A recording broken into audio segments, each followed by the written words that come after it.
My name is Richard and I'm sitting in a corner. It's nearly the end of 2024, so I thought that we'd end the year with a Q&A session.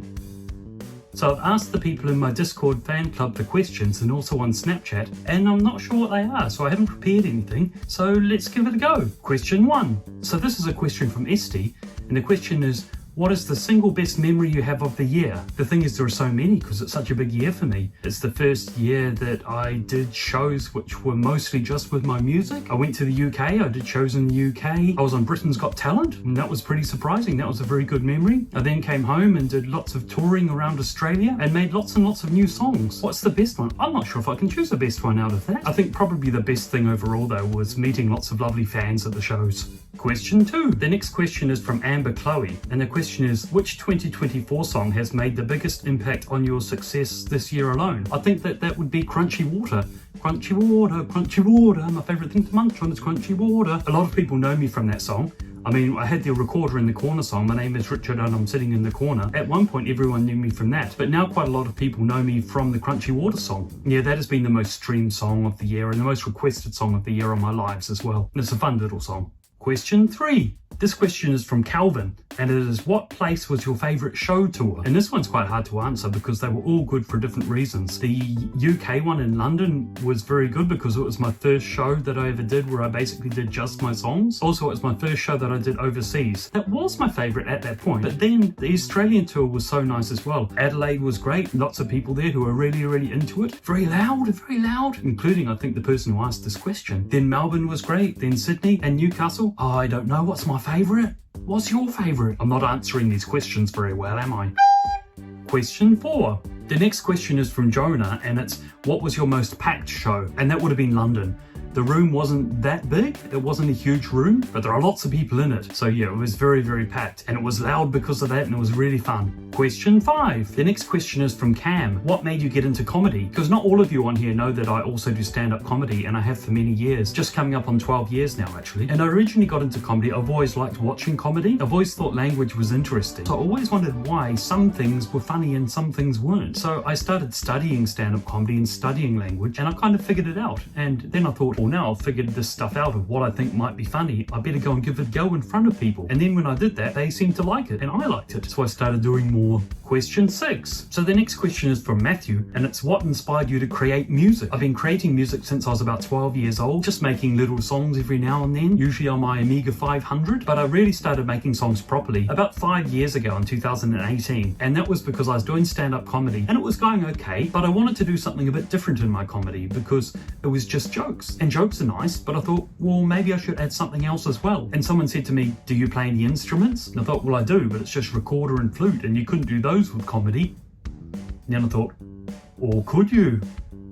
So yeah, that's when I started using recorder and flute in my comedy. And for that, I started writing songs. And then in about 2019, I started doing videos on different platforms, and a lot of them had little songs. And then last May, I released a very simple song called My Name is Richard and I'm Sitting in the Corner. It's actually called Recorder in the Corner, and it was this corner and this recorder and this Richard, and a lot of people liked that one, and it kind of got me known. Question 7. The next question is from Calvin, and it's, how do you come up with awesome video ideas?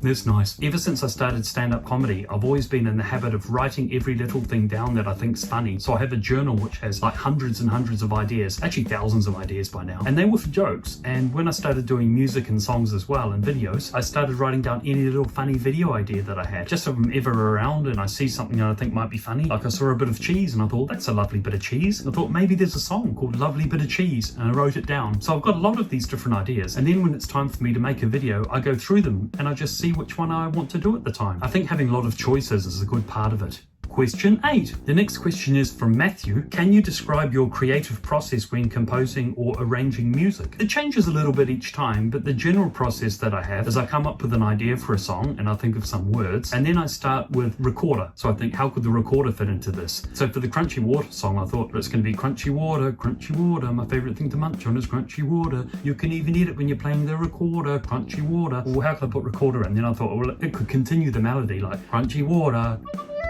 And then once I've done that, once I've found a way to include the recorder in it, I then put down some bass guitar and some drums as well. Now, usually what I do is I arrange it so that they don't get in the way of each other, and they don't get in the way of the vocals, and they don't get in the way of the recorder. So if you listen to my songs, generally you don't have all of the different things at the same time. They've got a bit of space. And I usually do a couple of different arrangements for my songs. I do the full versions for Spotify and Apple Music and all of the different music providers. And I also do a short version, like maybe 30 seconds, for all of the vertical videos like, you know, TikTok, Instagram Reels, YouTube Shorts. Question 9. The next question is from Jimmy, and it's, how did you get so awesome?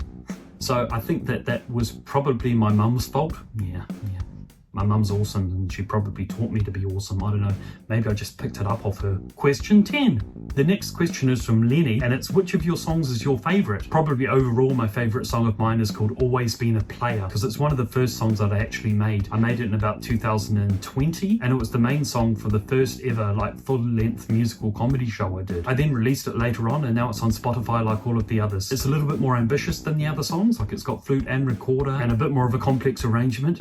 Yeah, go and have a listen to it. Always been a player because, you know, like player of recorders. Question 11. The next question is from Kobe, and it's, what song had a massive impact on your career? And it's going to be the Recorder in the Corner song. My name is Richard, and I'm sitting in the corner playing my recorder. And the reason is it's the first song that I had that went viral, and then more people knew about me. And when that happens, also all of the platforms like, you know, TikTok, Instagram, YouTube, they notice and they start showing your videos to a lot more people. So it's not everybody's favorite of my songs, but it's the one which got me noticed. Question 12. The next question is from Kai, and it's, what's your next song? Should I be telling you that? Maybe it's a bit of a secret. I'll tell you what though, I'll give you a bit of a clue. It might be a little bit about like what I'm doing now, like corner and quarter, but a bit different from what you've heard before. Maybe a little bit more upbeat, and, you know, maybe something you might hear when you're at a club. I don't know, maybe. Question 13. The next question is from Shivy, and it's, any sneak previews of 2025 projects? Okay, I'll give you a couple. There's this. And this. I look forward to doing those. Question 14. And the last question is from Ashton, and the question is, what's to come in the future? And the future for me, this year I want to make more songs. Maybe I'll make an album. Maybe I'll do some more shows. Maybe I'll do something that I haven't even done before. I like to plan things a little bit. I also like to go along with what happens. But whatever happens, I'm going to have fun with it, and I hope you do too.